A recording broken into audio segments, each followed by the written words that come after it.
This edition of the Rhode Island Spotlight is brought to you by CVS Health, because health is everything. Why would those things be effective at getting you to pick up cigarettes? If you think you've heard everything about the dangers of smoking, just sit in on Jessica Walters' class for half an hour, and you might be surprised. Walters, who teaches 6th grade at the Woodlawn Regional Catholic School in Pawtucket, is using a new nationwide program called Get Smart About Tobacco, developed by Scholastic, the global publishing company, in partnership with the CVS Health Foundation right here in Rhode Island. I'll take anything that gets kids to stay away from cigarettes. Walters, who has taught at Woodlawn the past 7 years, said the curriculum, which included an art project, taught her some things she didn't know before about smoking. They really latched into the other science behind it, the secondhand and third-hand smoking, which was new information for me. I had never heard about third-hand smoking, and at first I didn't quite believe it, but then I did my own research, and it's a problem. It's that lingering cigarette smoke, the lingering chemicals in the air, in fibers, can cause major problems. I see safety and non-smoking and health and nutrition, all of those things that come to me, I pass on to the teachers because they're all critically important to our children. Veronica Procopio, the principal at Woodlawn, heard about the program in an email from Scholastic and was intrigued that the CVS Foundation was helping support it, especially since the company made national news 2 years ago for pulling all tobacco products from its stores. So when you heard CVS, what did you think?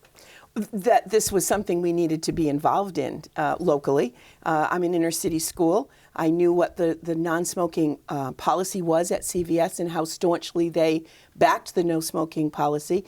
And so it seemed to speak to me. And so that's why I passed it on to the teachers to get involved with the students. This past spring, the students learned about everything from the science of smoking to slick advertising campaigns by tobacco companies.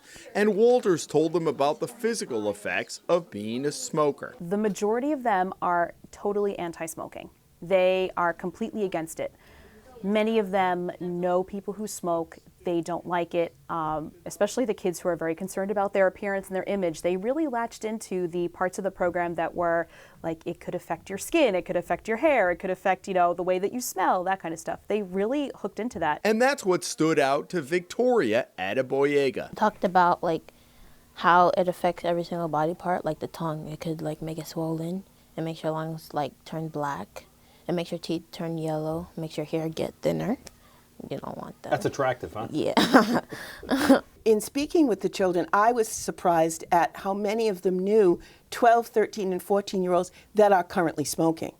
So it's important for us to speak to them, people that they trust, people they spend their days with, not their parents necessarily, to tell them that this isn't a good, healthy thing, and these kids aren't to be admired for doing something that you would think maybe is cool. The students also created individual posters as part of a national contest. If you want to be cool, follow one simple rule and don't smoke. And I put a finger, one simple rule. It had 3 hands, cartoony hands, that had chains on them. I drew a girl that was smoking and it had flames, and then I put a skull inside the smoke, and then on the side I put think before it's too late. We just learned about this, third-hand smoking, which when someone smokes, it stays on your clothes and it stays on the furniture and stuff. Scholastic notified the school last month that one of Miss Walters' students was a national runner-up for this poster. The award carries a $200 Visa card for the student and $50 for his teacher. He was a little shell-shocked at first, but then he was really, really excited that he won. It was a nice, he really enjoys art, so it was a nice validation for him. A lot of things have changed over the years. Peer pressure has not, has it? No, it hasn't.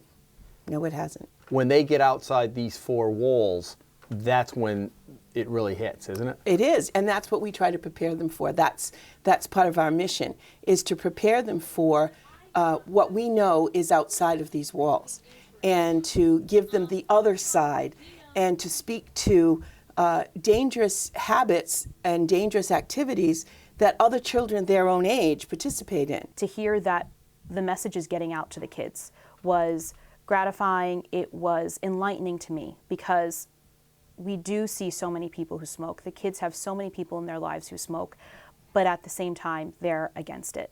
So it means that what we're doing is working. Walter says electronic cigarettes, or e-cigarettes, are the latest trend and catching on quickly with youngsters. The Scholastic curriculum hit it head on. E-cigarettes were a major component. There was a reading selection that went with it, and e-cigarettes were figured very heavily in that, which was great because it really emphasized, and I think it demystified and deglamorized the electronic cigarettes. Teachers and students also learned that with all of the challenges facing Rhode Island, the state is actually leading the country when it comes to the anti-smoking message to its youth. We have an 8% youth smoking rate, which I don't remember the national percentage, but it's significantly better than the national percentage, which is great to see. Again, it validates that what we're doing in Rhode Island is working to keep kids away from tobacco. In Pawtucket, Jim Hummel for the Rhode Island Spotlight. Why would putting ads right when you walk in the door, why would those things be effective at getting you to pick up cigarettes?